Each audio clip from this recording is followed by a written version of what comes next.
Suantraí Íosa, you're very welcome, and happy Easter to you. I've just woken up from sleeping non-stop for 11 hours. I was exhausted after the vigil last night. This morning, we're celebrating that we are witnesses to the resurrection of Christ. When we participate in these liturgies, we become part of the story. As God remembers, we become present to the events of the resurrection of our Lord Jesus Christ. And last night at the vigil, we created the new fire, and we created the new candle, and we created the new Easter water. And in the power of the Easter water, we have become a new people.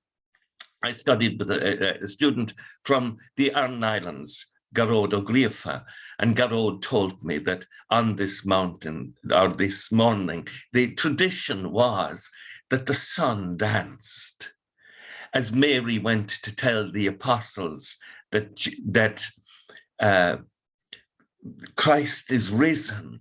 Again, nature rejoices in the good news that death no longer holds sway over us.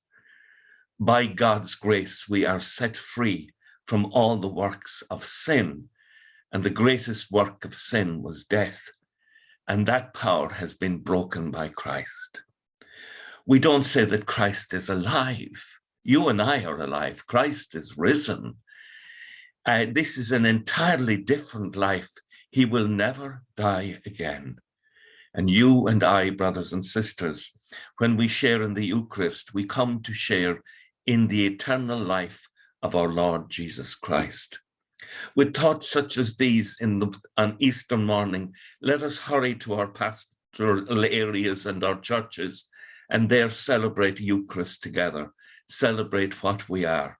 We are the people of God. We are a risen people.